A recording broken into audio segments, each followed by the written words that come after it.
when is it time to let go? It's summer in New York. Frank Fisher, a gruff, chain-smoking record store owner, is facing hard times. His Red Hook shop isn't turning a profit, and his daughter Sam is heading to UCLA to study medicine. Between tuition, rent, and caring for his mother with dementia, who's just been caught stealing again, Frank's got a full plate. Music is his escape, his therapy. Sam, meanwhile, is spending her last summer before college deep in pre-med classes. She's sharp, serious, and just starting to fall for a girl named Rose, a whimsical artist who drags her to galleries and encourages her to see the world differently. Sam is deeply passionate about her future in medicine, displaying a mature sense of responsibility and ambition far beyond her years. This complicates her budding romance. In just a few short weeks, she'll be living on the opposite side of the country. One night, Rose takes Sam to an art exhibit. As they stare at sculptures, Rose says people are more than just one thing. Sam smiles. She likes the way Rose thinks. Back home, Frank finds Sam studying again and jokes about finding her umbilical cord. Really, he means her birth certificate. He tells Sam that she should be enjoying her last summer before college. But Sam is the adult in this father-daughter duo, and Frank is the fun parent. Trying to lighten the mood, he talks her into a jam session. Sam plays a song she's written, and it's really good. Together, they finish it and call it Hearts Beat Loud. The next day, Frank uploads the song to Spotify under a new band name inspired by Sam's protests. We're not a band. At the bar, he tells his best friend Dave that the record shop is closing. Later, drunk and sentimental, Frank digs through old boxes at home and finds relics of the past, records, notebooks, and photos of Sam's mum, who was once in a band with Frank. Music runs deep in the family. Meanwhile, Sam and Rose grow closer. They kiss under the stars on a Brooklyn pier, talk about Mitski's Best American Girl, and their futures in faraway cities. Sam tells Rose that she's been in New York all her life. She needs something different. Rose understands because she came to New York to get away. Still, the girls are falling for each other. While they know that Sam is leaving soon, they can't help but feel connected. The next morning, Frank surprises Sam with a music sampler and a guitar for himself. She's furious. They can't afford gear, especially on credit cards. She tells him to grow up and insists again. There is no band, but fate intervenes. At a cafe, Frank hears Hearts Beat Loud playing on the speakers. It's been picked up by an indie playlist. He can't contain his excitement and tells everyone in the cafe that this is his band. He rushes home to tell Sam. She's annoyed he uploaded it without asking, but softens when she realizes people actually like their music. Sam shows up at the record store, intrigued and apologetic. She asks her father what they should do now. He tells her that they should write another song. Frank admits he found old poems, songs, notebooks, and Sam's birth certificate. They laugh, and Sam jokes that she never knew her father wrote poems. Then, Frank plays her a song on an acoustic guitar. The song is simple and sentimental. Sam states that it's about her mother. Frank adds that it's about her too. Sam listens, moved. "It's a really good song," she whispers. Frank's landlord, Leslie, feeling guilty about the store closing, invites him to dinner. She's warm, witty, and surprisingly great at karaoke. As they bond over their kids and karaoke renditions of chairlift songs, sparks fly. Later, over drinks, Frank confesses how proud he is of Sam. He notes that Sam has outgrown him, and Leslie says that's what kids are meant to do. She tells Frank he did a great job. Sam is amazing.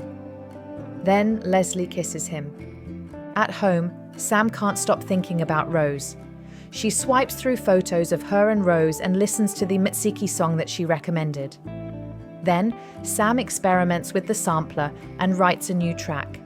Her feelings for Rose, her uncertainties, it's all in the music. The next day, she and Frank apply for a gig at the Mercury Lounge. When asked about their fan base, Frank exaggerates, 60 people. Sam shares the song she's been working on. It's clearly a love song. Frank gently asks, "Do you have a girlfriend?" She finally admits, "Yes, Rose. She likes her. A lot. But she's scared." "It's all in the song," she says. Later, Frank visits a small memorial for his late wife, a white bicycle chained to a fence. He brings his notebook, sits down beside the memorial, and marks a song for Sam. This one. Sam visits her grandma, who reminisces about singing in nightclubs and how she met Sam's grandfather.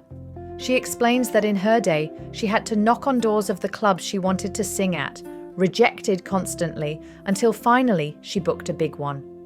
The manager claimed that he didn't like the look of her, but wanted to know if she could sing, and she could. After one of her gigs, a man approached her. "He told me I had the most beautiful voice he'd ever heard. I could tell in his eyes he meant it," she says, sweetly. That man was Sam's grandfather. Sam smiles. "I like that story," she says. Later, a little despondent and concerned, Frank spots a help wanted sign at a cafe. Leslie finds him filling in the application. She tells him that being a barista won't cut it for him. Instead, she proposes a partnership. Brighten up the record store, maybe add a coffee machine. They could be partners.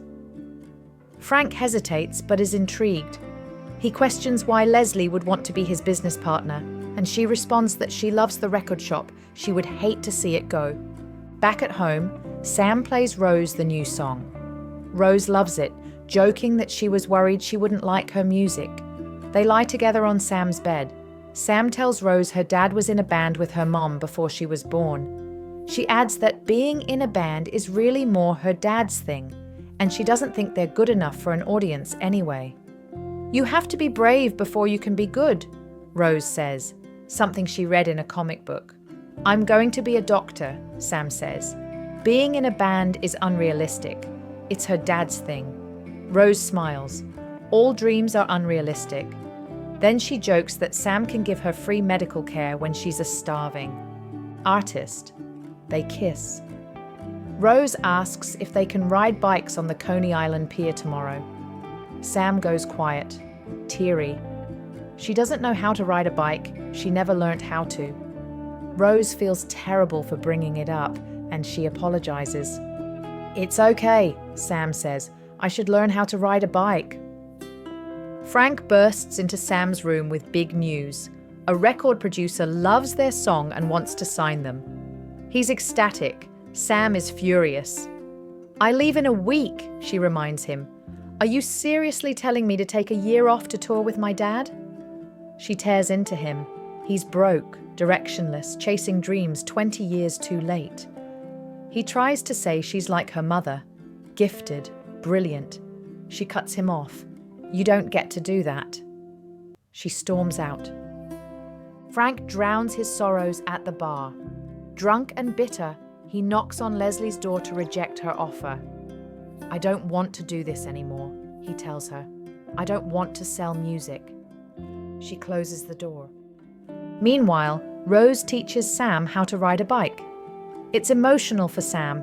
She never learned how to because of her mom's accident. They laugh, fall, kiss. It's a perfect summer day. Later, Frank is called to bail his mother out again. Broke, he calls Leslie. She pays. Even later that night, Sam comes home late. Frank is upset. He states that while she's living under his house, she has to follow his rules. He adds that she shouldn't raise her voice. Her grandmother is sleeping. Quietly, she tells him, "I learned to ride a bike today." He softens. Frank has messed up and he knows it. He's been fighting with his daughter. He rejected the only avenue of saving his store, and he hurt his friend. He writes a melancholic instrumental piece by himself. Then he goes to see Dave at the bar. Dave tells him that Everyone now and then, we have to accept our circumstances and act accordingly. He adds that Frank is going to be all right. The record store's final day arrives. Sam and Frank are tense, but she's there. She always shows up for him. She notices her childhood height marks on the wall. "What happened when the Titanic sank?" she asks. "A band played." So, they decide to go out in style with a live show. They put up a sign, "We're not a band, live tonight." Frank gives a heartfelt speech before they play. The store started out of love for music, and now it ends with music 17 years later. The crowd is tiny but supportive. Rose whoops the loudest. Leslie walks in and they start with Hearts Beat Loud. Sam's vocals blow everyone away and people from the street fill up the store. It's a hit. Frank nudges Sam. They need to do the love song. Nervous, she plays Blink. The lyrics reveal everything. Her feelings for Rose and her fear of leaving. "You told me to be brave and I will remember that," she sings. Rose watches, eyes full of tears. It feels like they're the only two people in the room. They close with Everything Must Go, a raucous, joyful anthem that celebrates the record store and subsequently their relationship. Afterwards, Frank chats with Leslie and gives her a vinyl by Animal Collective. Alone, he shares a quiet moment with Rose, thanking her for coming. Outside, Rose gives Sam a necklace with a heart pendant. "I wish we had more time," she says. Sam says she loves it. The girls are heartbroken, but Rose knows she has to let Sam go. Back inside, Sam and Frank toast to rock and roll. Then Sam asks, "What if I stayed?" Frank pauses. She's torn, but she knows her path. Morning in New York. An email arrives. Mercury Lounge wants them to play. "We're not a band" is officially a thing. Frank repurposes Sam's old room. His mom is moving in. He starts working at the bar using his tips to pay for tuition. He texts Sam song ideas. Leslie visits. "How's Sam?" she asks. "Loving school," Frank says. "Still adjusting." At an open mic in LA, Sam performs one of the songs she wrote with her dad. The room is quiet, listening. Their song lives on, even from across the country. A heartfelt exploration of love, change, and the power of music to connect people. The characters learn to let go in order to grow. There are no final rifts, only the delicate struggle of maintaining complicated relationships with people you love. The film delicately balances the bittersweet nature of change, portraying it not as a loss, but as a necessary and beautiful evolution. If this story struck a chord with you, if you've ever had to let go of something you love to become who you are, then you belong here. Comment, like, and subscribe for more.